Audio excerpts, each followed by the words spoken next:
about the magic and the Enlightenment period. All these scientists were magicians. They were all into black magic. You read about Francis Bacon. I just read a biography of Francis Bacon called Knowledge is Power, Magic and the Creation of Modern Science. Francis Bacon was reading all these magical books. Arthur C. Clarke. Arthur C. Clarke, great technologist. He actually has most of the patents that enabled the satellites, right?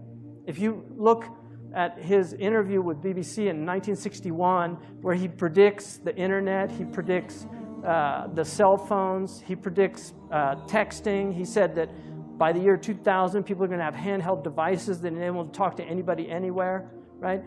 He will have in his own house, not a computer as big as this, but at least a console through which he can talk to his friendly local computer and get all the information he needs for his everyday life, like his bank statements, his theater reservations, all the information you need.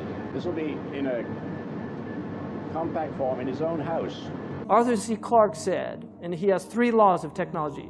One of his laws is no technology reaches a level of complexity except it becomes indistinguishable from magic. So, you know, I don't know. I'm not a big fan. I'm not a Luddite, right? I'm using a microphone right now. I'm not a Luddite. But this whole worshipful attitude towards technology, to me, is really stupid. This is a book from the 15th century. It's a picture of the devil, you know, and this is something, you know, Muslims used to sometimes depict things, Kitab al-Burhan. But I want you to look at his hands. You see this sign?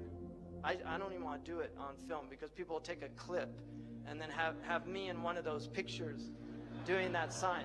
It's an evil sign.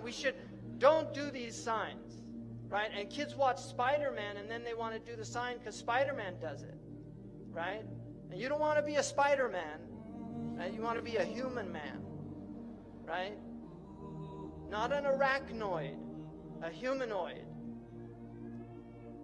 These signs, even this one, which I don't like doing, but that sign, Muslims should not do that sign.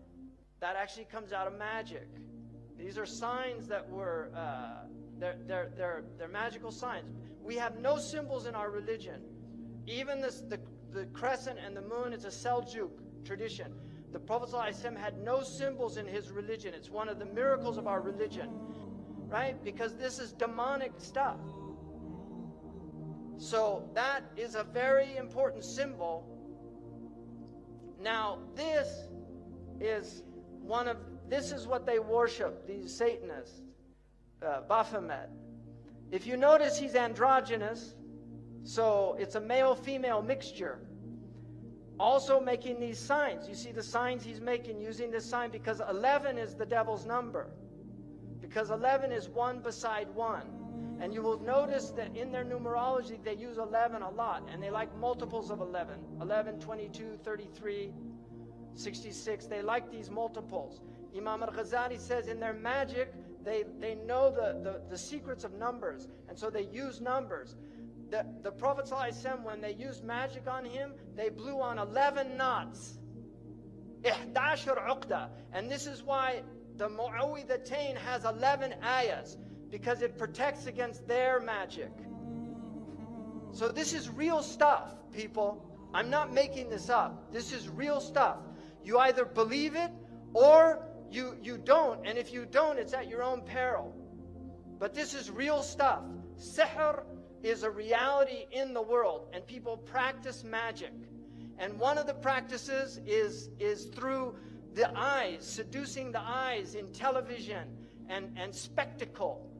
It's the sihr of the ayun. You can see Madonna imitating here Baphomet, right? Because she's one of them, and she's a numerologist. She is a numerologist. She practices numerology. This is Lady Gaga, that everybody's gaga about. People tell me, you know, oh, you've got a lot of followers on your Twitter or something like that. I don't even know. I did Twitter one time and regretted it. But people said, and I said, to me that means nothing. Lady Gaga's got tens of millions of followers. So the devil has plenty of followers on Twitter. It means nothing. We want to be on the account with God, right? We want to have the angels following us, pleased with us, happy about what we're doing.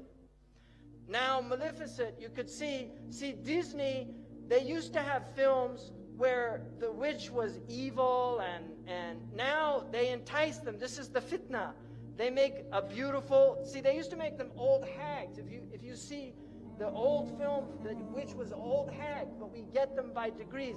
Now they take somebody that many people consider a very beautiful woman, and they put her in Baphomet's mask, and then it becomes seductive. He takes people by degrees.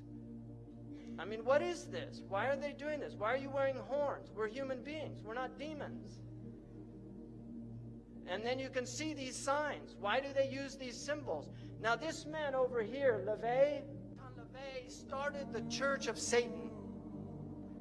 He wrote a satanic Bible, and he explained that symbol that they're all doing, that you saw on that Muslim graphic of the devil, that symbol, he said, was a curse symbol of devils. That's the way they put curses on people.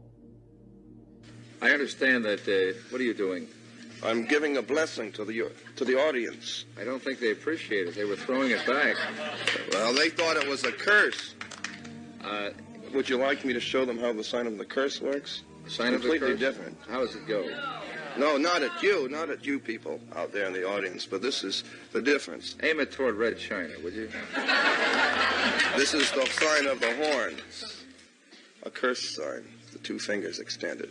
This way, spread apart for sort of shotgun blast, you know. I always all over, figured if I ever met the together. devil, it'd have dirty fingernails. Go on. No, they're not. Yes, they are. Where? Dirty fingernails. So that's the sign of the horn, and then what happens? Is that it? Well, the other ones, too. Yeah, what are the other ones? The other ones, one of them's the pox sign. That's 3 fingers extended. A pox on you? A pox on you. During the Middle Ages, this was... Yeah. Oh, yes. But You're originally... a bad cat. Well... Right? And you've got people at rock concerts, they're all doing it, thinking it's cool. Marilyn Manson was a follower of Anton LaVey. He has tens of thousands of people go to his rock concerts. He has them openly denounce God. Openly. He says, I want you all to reject God tonight. And they all do it.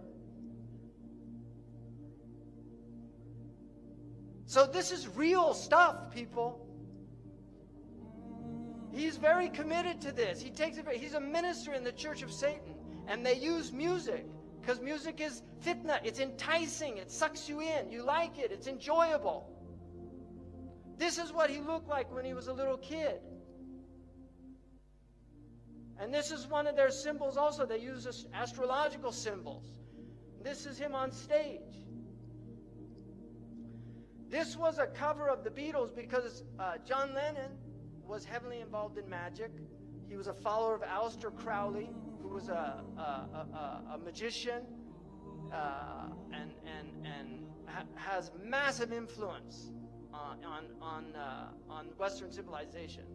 He's one of these unknown influences. But they followed him. They're in doctor's suits with abortion. The Warner Brothers was so disturbed by this that they covered it over. Now this has no shock value for people in the West. But in those days it had shock value. But this was an album cover that they chose. Because they believed in free sex. Free sex necessitates abortions. Because people get unwanted pregnancies. Right? This is khutawat al-shaytan. That's how he takes people. That's why Allah says, وَبِالْوَالِدَيْنِ إِحْسَانًا, right? Allah says, وَلَا تَقْتُلُوا أَوْلَادَكُمْ خَشْيَةَ إِمْلَاقٍ. Don't kill your children out of fear of poverty, but then, وَلَا تَقْرَبُوا الْفَوَاحِشِ. Don't go near the fawahish that will make you want to kill your children.